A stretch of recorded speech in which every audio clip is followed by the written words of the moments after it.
भरत जी हनुमान जी से बोले, हे तात, तुमको जाने में देरी हो जाएगी और सवेरा होने तक यदि तुम नहीं पहुंचे तो सब कुछ बिगड़ जाएगा।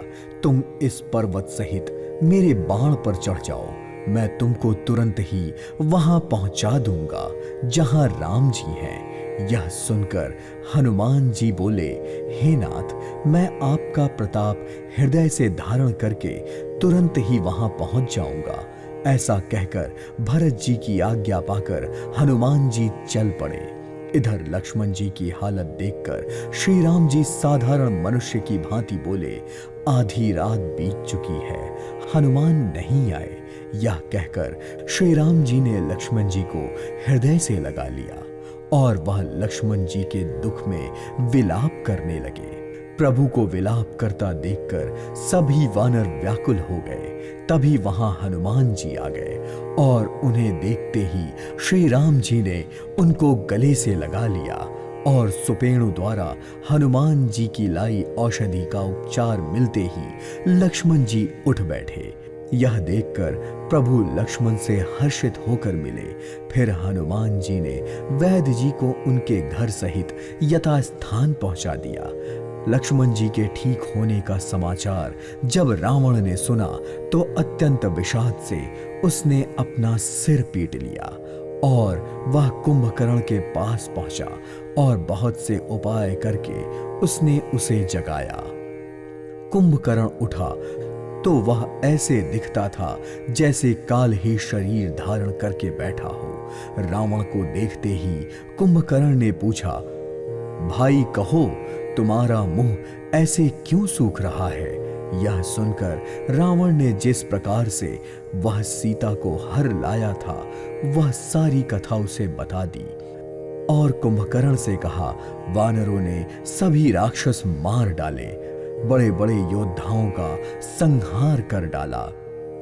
देवांतक, नारांतक, अतिकाय, अकंपन तथा महोदर जैसे सभी रवीर रणभूमि में मारे गए। रावण के वचन सुनकर कुंभकर्ण बिलक कर बोला, अरे मूर्ख, जगत जननी जानकी को हर कर तू अपना कल्याण चाहता है? ये तूने अच्छा नहीं किया। हे तात, अभी भी अभिमान त्याग कर श्री राम जी को भजो तो तुम्हारा कल्याण होगा। हे राक्षस राज, जिसका हनुमान जैसा सेवक है, क्या वो साधारण मनुष्य हो सकते हैं? पर अब तो समय हाथ से निकल गया है। हे भाई, अब अंतिम बार आकर गले मिल लो। मैं जाकर श्री राम के दर्शन करके अपने नेत्रों को सफल करता हूँ। और फिर वह श्री राम का स्मरण करके किला छोड़कर चल दिया। सेना भी उसने अपने साथ नहीं ली। कुंभकर्ण को देखते ही विभीषण आगे आए और उनके चरणों में गिरकर उन्होंने अपना नाम बताया। फिर छोटे भाई को देखते ही कुंभकर्ण ने उठाकर उसे गले से लगा लिया। फिर विभीषण बोले, तात, परम हितकर सलाह एवं विचार कहने पर भी रावण ने मुझे लात मारी। उसी ग्लानि के कारण मैं श्री रघुनाथ जी के पास चला आया। मेरी दीनता देखकर प्रभु को मैं बहुत प्रिय लगा। यह सुनकर कुंभकर्ण बोला, हे पुत्र, रावण काल के वश में है, वह क्या उत्तम शिक्षा मानेगा। हे विभीषण, तू धन्य है, तू राक्षस कुल का भूषण है। तूने अपने कुल को रोशन कर दिया जो श्री राम जी को भज रहा है। हे भाई, मैं काल के वश में हो गया हूं, मुझे अपना पराया कुछ नहीं सूझता। अब तुम जाओ।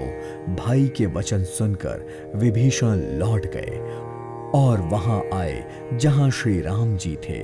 और विभीषण जी श्री राम जी से बोले, हे नाथ, पर्वत के समान विशाल देह वाला रणवीर कुंभकर्ण आ रहा है। वानरों ने जब यह सुना तो वे बलवान हर्षध्वनि करके दौड़े, वृक्ष और पर्वत को उखाड़ उखाड़ कर उठा लिया और अपने दांत से काट काट कर उन्हें कुंभकर्ण पर डालने लगे।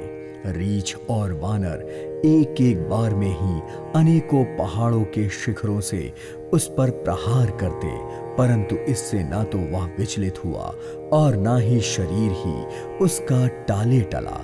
तभी हनुमान जी ने कुंभकर्ण को एक घूंसा मारा, जिससे वह व्याकुल होकर जमीन पर गिर पड़ा और अपना सर पीटने लगा। फिर उसने उठकर हनुमान जी को मारा तो वे चक्कर खाकर गिर पड़े। फिर उसने नल और नील को पृथ्वी पर पछाड़ दिया और दूसरे योद्धाओं को भी पटक पटक कर मार दिया। यह देखकर विचलित हुई वानर सेना भाग गई। सब भयभीत हो गए और कोई भी उसके सामने आने की हिम्मत नहीं कर रहा था। सुग्रीव और अंगद समेत अनेकों वानरों को उसने मूर्छित कर दिया। फिर वह सुग्रीव को अपने कांख में दबाकर चल दिया। तभी हनुमान जी की मूर्छा टूटी और वे सुग्रीव को खोजने के लिए निकल पड़े। इधर सुग्रीव जी की जब मूर्छा दूर हुई तब वे मुर्दे के समान उसकी कांख से खिसक गए। यह देखकर कुंभकर्ण ने उनको मृत समझा। तभी सुग्रीव ने मौका मिलते ही कुंभकर्ण के नाक और कान अपने दांत से काट लिए और फिर गरजकर आकाश की ओर चल दिए।